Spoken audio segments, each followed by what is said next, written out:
I'm really excited for this video because today we're gonna look at Australian slang and expression. So yeah, you can laugh at me while I try to pronounce these things. And I say, let's just go ahead and see what these expressions and these slang words are. Australia, the world's largest island, the smallest continent, a big rock, and a very pretty harbour. You should definitely visit if you have the chance. You absolutely should. I'm Emma from English, and I'm also Australian. Here on YouTube, you are always asking me about where I'm from, so I guess I don't say it enough. But here in Australia, we speak English with a distinctly Australian accent, which has some unique features, some that are similar to British English and others that are more closely aligned with American English pronunciation. But for most people who come to visit, whether they're an English speaker or not, they're confused or they're dumbfounded, surprised by our slang vocabulary. So in this video, I'm going to share 40 slang expressions that you need to know if you plan to move here, to visit here, to study here, or even if you're just hanging out with some Australians in some other part of the world. This lesson will help to reveal that mysterious, secret slang language that Australians use to communicate. Let's go. A little history lesson first. Australia is a British colony, so our grammar rules and our spelling rules are the same as British English. And that means they're a little different from American English. Our sense of humour is also quite similar to Brits. Even some of our slang words are the same. That sense of humour is dry, it's sarcastic. It can sometimes take a little bit of getting used to, especially because with sarcasm, it often involves saying one thing, but the tone and the body language is completely opposite. You know, like a joke that's said with a completely straight face. So it's really hard to know if they're actually joking or not. We are generally pretty easygoing people. You know, we definitely don't take ourselves too seriously. In fact, we're usually laughing at ourselves, making fun of our mates, joking around. So in Australia, if an Australian is making fun of you, quite often it means that they actually like you. It's a weird way of showing affection. The best thing that you can do is make an Australian laugh. You will be mates for life.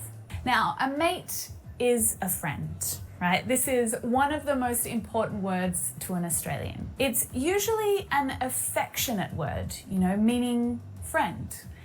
But mate can also be your partner, your brother, your sister, your son, your daughter, your friend, your colleague. And a mate can also be a total stranger.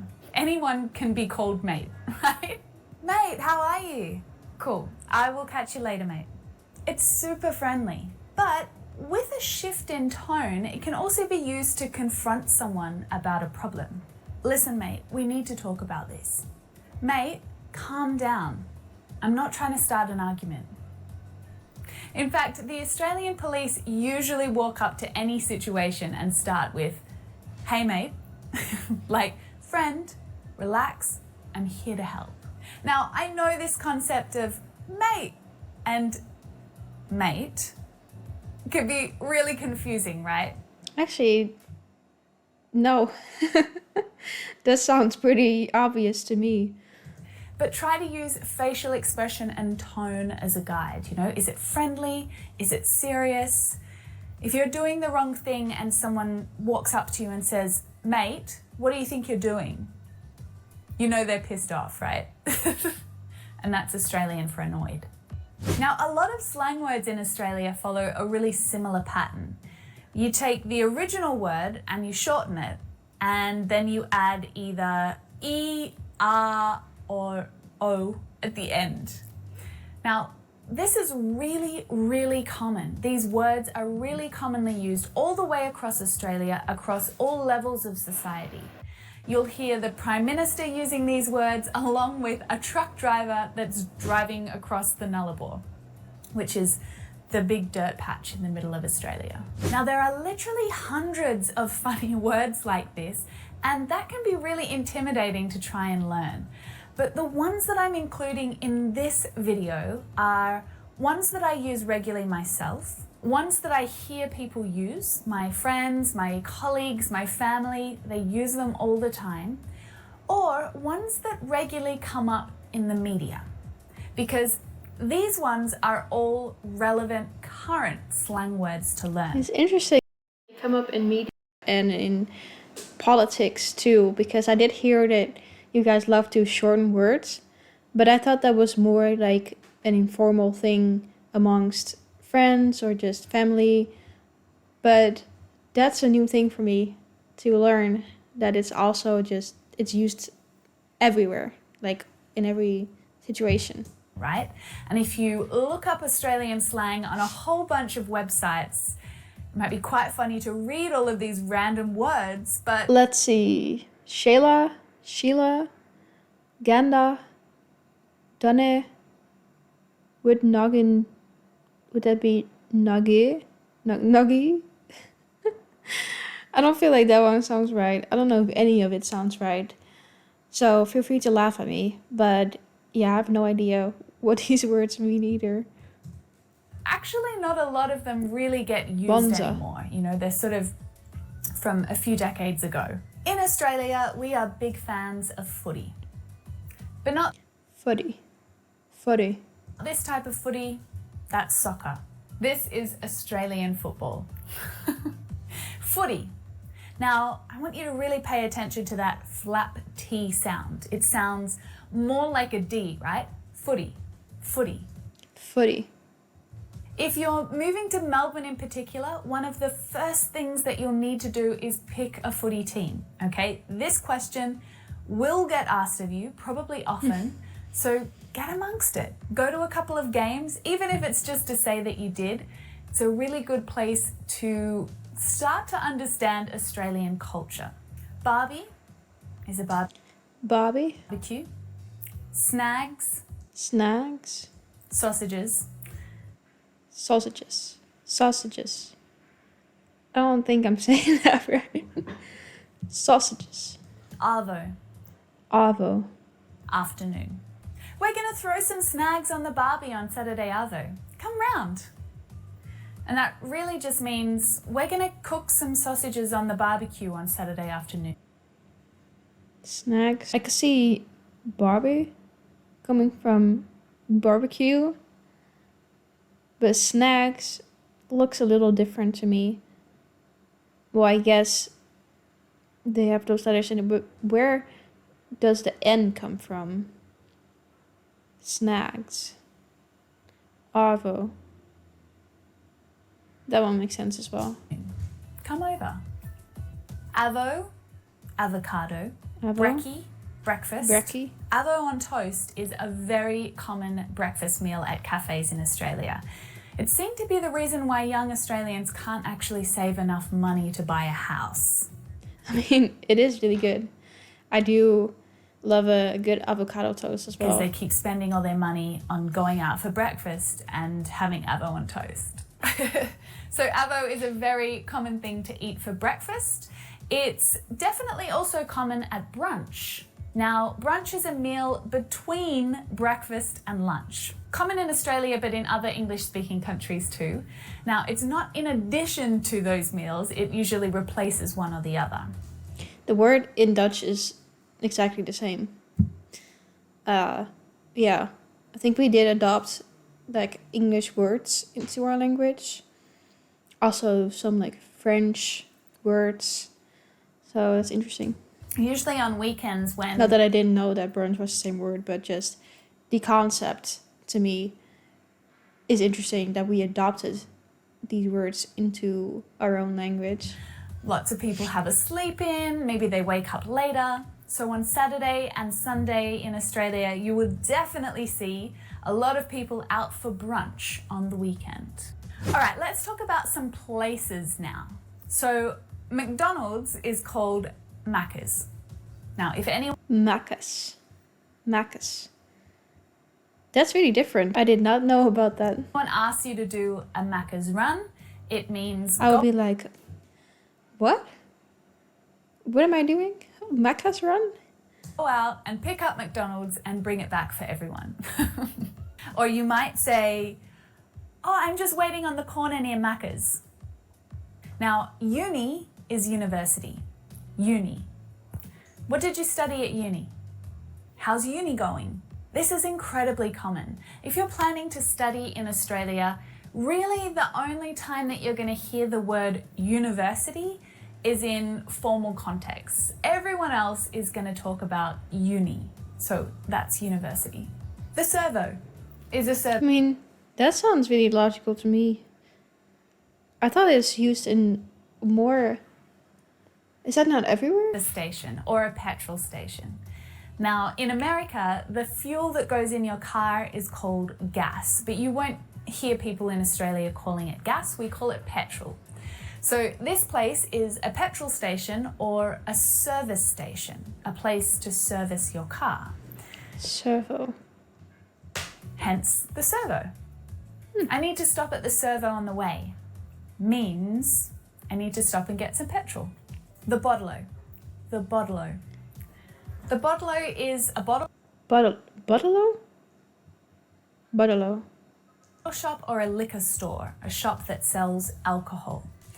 In Australia, places where you can buy alcohol are strictly regulated. So you can't buy alcohol at a 7-Eleven like you can in some countries. You have to go to the bottle shop, the bottle-o.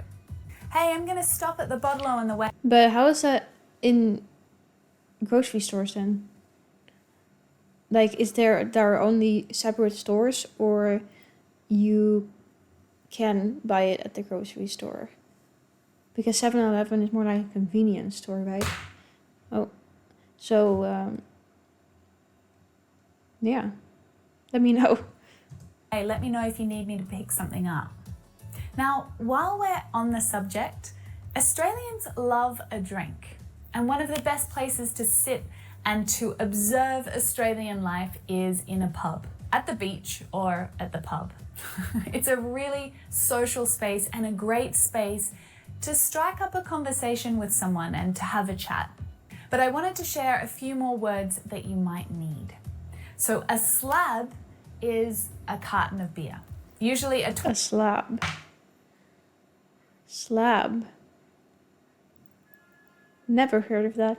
24 pack of beer, right, in a box. Which makes sense because I'm not from Australia A or tin- have been there. Tinny is a can of beer. Tinny. A stubby is Stubby. a bottle of beer. Okay. And a stubby cooler, one of these hideous things, is used to keep your stubby or your tinny cold during the long, hot Australian summers. These are tourist souvenirs that you can get in any servo, anywhere around Australia, and you can collect all of the ugliest ones that you can find and keep them as souvenirs of your time in Australia. This one's from the Nanotara Roadhouse. It's got a goanna, a road train, and an eagle. Every Australian has at least 20 of them stuffed in random places around their house, and generally, the gaudier, the uglier, the better. And an esky is what you need to take to the park to keep your drinks and your food cool in. So it's like an insulated box. Hold on, this is a lot of information. Okay, you have the stubby cooler, esky, and thongs. Wait, isn't thongs usually underwear? So thongs in Australia is completely a different thing. Okay. Where you put ice and keep your drinks cool. That's an esky. Lotto is the lottery. The Okay. most I've ever won on a lotto ticket is about $50. And bucks is slang for dollars. If I catch an Uber home from the city, it usually costs me about $30. Ripper is a good expression when something's going well or it's good. Like, ripper. You could say, you little ripper, when something's really good, you've got great news. Or you could say, bloody ripper, when something's really great, like when you win the lotto. No, I would not read the context of that. Like, if I hadn't heard of this, and I would hear that, I would definitely think it's something negative. Like bloody whipper. Like, I'll be like, are they cursing? Are they angry? So that's completely different than what I would think. Bloody ripper! What a great day. In Australia, many suburbs and place names are also shortened too. So Brizzy is Brisbane, Tassie is Tasmania, Sandy is Sandy. I have seen some of you do this in the comments. I think I've seen it with Tasmania. Some of you were saying that you're from Tasmania or just talking about Tasmania, and I saw you saying Tassie. So that is familiar for me now. But I didn't know about Brizzy and Sandringham. Freo is Fremantle. Roto is Rottnest Island. Honestly, I didn't even know about these places. Where are they? Are they just... I guess they're lesser known than these. At least to me, clearly. Island in WA. The Goldie is the Gold Coast in Queensland. The G is the MCG, famous sports ground in Melbourne. And if there are any Australians watching and you can think of others, please let me know in the comments. Hit me up. There are so many of these. The list is way too long to continue with here. But the point is that if you hear a word that you don't recognize, it's totally okay to ask. You know, Australians know that not everyone understands our slang way of, referring to things, especially place names. So if you're not sure, just ask. Another really important place is the loo, the toilet. So the dunny used to be a very Australian expression, but it's rarely used now. Lots of random Australian slang websites include it because it's funny, but don't bother learning it and actually using it. Nobody does it. So people who are involved in construction work are often called tradespeople. They're the skilled people who also come to your house to fix things when they break. Now, in Australia, of course, we have shortened the names for all of these people, starting with tradie. Now, tradie is a tradesman. It's a really general word for everyone who works in that type of industry. But specifically, a brickie is a bricklayer. Brickie? That sounds so fun. A brickie. You would be like, I'm a brickie. A sparky is an electrician. A chippy is a carpenter. And this kind of it sounds so cute to me. Continues into all other types of work as well. A truckie is a truck driver. A polly is a politician. And you'll often hear this used in Australian media when talking about politicians. A sickie is a sick day, but not a real sick day. I don't know if this happens much in your country, but a sickie is when you take a day off work, but you're not actually sick. Maybe it's because the weather's really nice and you want to go fishing with your mates. This is called chucking a sickie or pulling a sickie. What else is there? Info is information, intro is introduction, and I think those two are pretty commonly used across lots of different English-speaking countries, but in Australia we definitely love it because we love those shortened versions. A mo is a moustache. A roo is a kangaroo. Mozzie is a mosquito. I hate those guys.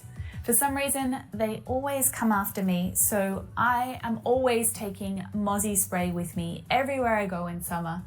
This insect repellent is called mozzie spray in Australia. Anyway, that is a solid... Do they also put that on the packaging then? Is it literally mozzie spray? Is it packaged like that? Or is that just what you say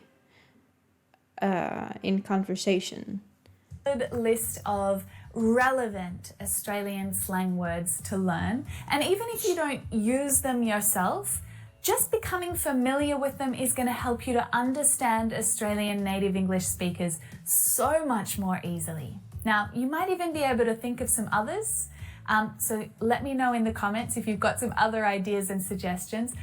Yeah, let me know in the comments as well if you have some ideas or things that you commonly use. Well, I learned a lot of new words today, and I feel like I can understand you guys like 1% better already.